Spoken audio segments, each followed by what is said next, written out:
Hello hi friends, welcome to my channel Sunitha Venkat creations. అందరికీ నమస్కారం అండి. ఈరోజు వీడియోలో అన్నదాత సుఖీభవ డేట్ ఫిక్స్ చేశారండి. ఎప్పుడు వేస్తున్నారు డబ్బులు, అలాగే ఎంత వేస్తారు అనేది, ఎవరికి వేస్తారు అనేది ఈ వీడియోలో చెప్తాను. వీడియోను చివరిదాకా చూసి లైక్ చేసి ఛానల్ని సబ్స్క్రైబ్ చేయండి. చాలామంది చూసి వెళ్ళిపోతున్నారు, లైక్ చేయట్లేదు, సబ్స్క్రైబ్ చేయట్లేదు. ప్లీజ్ మీరు లైక్ చేస్తే చాలామందికి యూట్యూబ్ చూపిస్తుంది, చాలామందికి చేరాలనే ఉద్దేశంతోనే వీడియో చేస్తాను.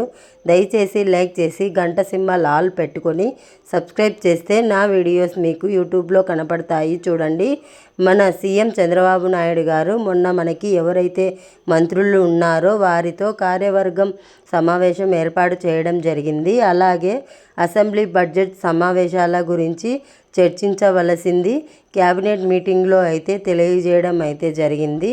అయితే మే నాటికి, అంటే మనకి ఇప్పుడు ఫిబ్రవరి అయ్యింది, ఫిబ్రవరి, మార్చు, ఏప్రిల్ అవగానే మే ఇంకా 2 నెలల తర్వాత మనకి మేలో మొదటి వారంలోనే ఈ యొక్క అన్నదాత సుఖీభవ పథకం ఏదైతే ఉందో రైతులందరికీ పెట్టుబడి సాయం, ఆర్థిక సహాయం అనేది ప్రభుత్వం అయితే రైతుల ఖాతాలో వేస్తుంది.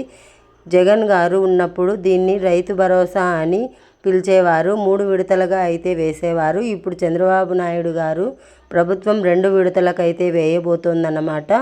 సో కేంద్ర ప్రభుత్వం పిఎం కిసాన్ మనకి ఫిబ్రవరి 24వ తేదీన విడుదల చేస్తుంది కనుక సో రైతులందరికీ తర్వాత వ్యవహారాలలో కానీ విడుదల చేద్దాం అనుకుంటున్నారు. అయితే బడ్జెట్ ప్రాబ్లం ఉండడం వల్ల ప్రభుత్వం దీన్ని మే నెలలకి అయితే పొడిగించడం అయితే జరిగిందన్నమాట. సో రైతులు కూడా ఎంతగానో పెట్టుబడి సహాయం కోసం అయితే ఎదురు చూస్తున్నారు. కౌలు ఎవరైతే చేస్తున్నారో వాళ్ళకి కూడా వేస్తామని తెలియజేయడం జరిగింది. బయట ఎవరైతే దళారులు ఉంటారో వారి దగ్గర అధిక మొత్తాల్లో వడ్డీలకు తీసుకొచ్చి వ్యవసాయం చేయాల్సి వస్తుందని ప్రభుత్వం అయితే వారికి త్వరగానే సహాయం అందించాలి. దాని కార్యాచరణ ఏంటో చూడాలనేది తెలియజేయడం అయితే జరిగింది. అయితే జగన్ గారు ఉన్న హయాంలో అయితే జగనన్న శాశ్వత భూ హక్కు పత్రాలు అయితే ఇచ్చారు. రిజర్వ్ అయితే చేసి ఆ పత్రాలను ఆధారంగా చేస్తారా, లేకపోతే ప్రభుత్వం మరలా అప్లై చేసుకోమంటుంది అనేది మనమైతే వెబ్సైట్లో అయితే చూడాలన్నమాట. సో ప్రభుత్వం అప్లై చేసుకోవాలనుకుంటే మనకు ఆధార్ కార్డు, రేషన్ కార్డు, అలాగే బ్యాంక్ అకౌంటు, పొలానికి సంబంధించిన 1 అడంగుల్ అయితే ఉండాలి. బిల్ పాస్బుక్ ఉన్నవారికి వేస్తారు.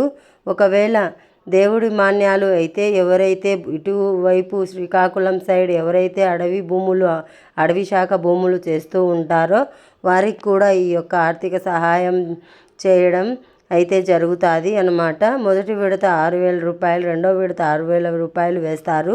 మొత్తం 12,000 రూపాయలు వేయడం జరుగుతుంది. లేదా 5,000 రూపాయలు తర్వాతకి 5,000 రూపాయల తర్వాతకి 4,000 రూపాయలు వేస్తారు జరుగుద్ది. అలా టోటల్ 14,000 అయితే వేస్తారు. కేంద్ర మంత్రులు ఎవరైతే ఉన్నారో ఆ యొక్క జోహార్ సింగ్ ఎవరైతే ఉన్నారో వారు పిఎం కిసాన్ విడుదల చేస్తారు కనుక అది ఇది కలిపి మొత్తం 20,000 అకౌంట్లో వేయడం అయితే జరుగుద్దన్నమాట. సో ఇది వీడియో నచ్చితే లైక్ చేయండి, మీ ఫ్రెండ్స్ అండ్ ఫ్యామిలీ మెంబర్స్కి సబ్స్క్రైబ్ చేయండి. Thanks for watching.